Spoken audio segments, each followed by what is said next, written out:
Hey everyone, JT's Born here. Welcome to another edition of After the Movie, and welcome to December 31st at the time of recording. This is the last day of 2017, and I'm on to seeing my last movie in theaters this year. Boy, I've taken on quite the task this year of seeing 52 different movies in the cinema this year. That doesn't include repeat viewings of the same movies or seeing like older movies in the theater again, like when I saw The Room or Groundhog Day. 52 different newer movies released theatrically in the US in 2017. This has been the most daunting task I've ever done at the movies. I've seen like 8 movies within the past 5 or 6 days. It's been like insane. Or 5, 6 past 10 days I've seen like 8 or 9 movies or something like that. It's been ridiculous. But to close out the year, because my movie theater, I've pretty much seen everything else that's in the theater, I was down to 2 options: Daddy's Home 2 or Pitch Perfect 3. I've seen the first Daddy's Home, thought it was alright. Never seen any of the Pitch Perfect movies, so I'm like, you know what, fuck it, I'll go see Daddy's Home 2. I'll go watch Will Ferrell and Mark Wahlberg, who I've seen in a bunch of movies this year, and I'll also go and see John Lithgow and crazy Mel Gibson. So hopefully it's tolerable. I don't want it to be an insufferable sit, since this is the last movie of the year for me, but we shall see. Anyways, I'll let you know what I think of Daddy's Home 2 after the movie.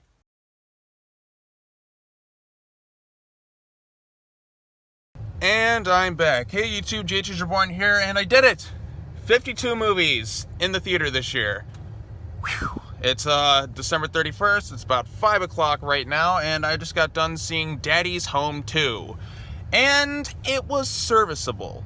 Like, it's at least a watchable movie. It's not like a really tough sit. It's better than I thought it was going to be. I didn't have really any expectations going into this. I'm like, okay, this is probably not going to be that good, but I'll see it anyways. So, like, I mean, Will Ferrell gets kind of annoying. Like, he can be really funny. I mean, look at, like, Blades of Glory or The First Anchorman or Elf. And then he can get really, like, insufferable. Anchorman 2 or this movie. Like, this movie I was, like, getting pretty annoyed with, like, Will Ferrell at points. And John Lithgow, too. Mark Wahlberg, you know, maybe a few snickers here and there. Will Ferrell, like I said, maybe a few. But the real standout of the movie is Mel Gibson. Mel Gibson is legitimately funny in this movie. I think it's because, like, he's just miserable, and he's just being an asshole to these people who are just, like, really annoying and just shitting on them the whole time. And I'm like, you know what? Mel Gibson is me. Mel Gibson is the audience, trying to deal with these people. Like, oh, you gotta be fucking kidding me. Like, Mel Gibson was legit funny in the movie. Like, I would rather see him, like, headline the movie over, like, Will Ferrell and Mark Wahlberg. So, with this one, dads from the first movie, like, Will Ferrell and Mark Wahlberg, they decide to all go spend Christmas together with their dads, like John Lithgow and Mel Gibson, whatever their names are, and they go to this lodge, and the movie basically, like, ends, I guess, spoiler alert, who cares? There is a post-credit scene, but it's nothing all that funny, but if you sat through the whole movie, you might as well sit through it. They end up, getting on each other's nerves. Mel Gibson's testing both of them. There's an ending musical number with Do They Know It's Christmas Time, like, impromptu in a movie theater.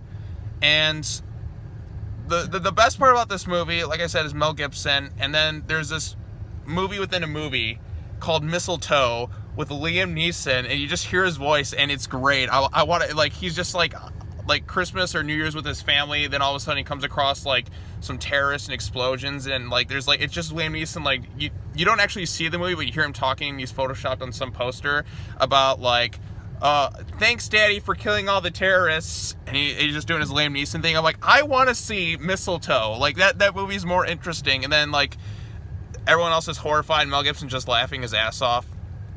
So, yeah, like, that was funny, and Mel Gibson was funny. The impromptu, like, ending with the Do They Know It's Christmas Time kind of caught me off guard. Did not expect to see that. I'm like, geez, when this movie started, I didn't think that they'd end with Do They Know It's Christmas, but there was an interesting speech at the end by Will Ferrell about how everyone's united in the movie theaters, and it kind of, like, fits with my theme this year of seeing, like, 52 films in the theater this year. So, like, it was kind of like, it almost felt like the perfect send-off. I know this isn't the best movie this year. It's definitely not in my top 10. I don't even know where I'd rank it. Probably middle of the road.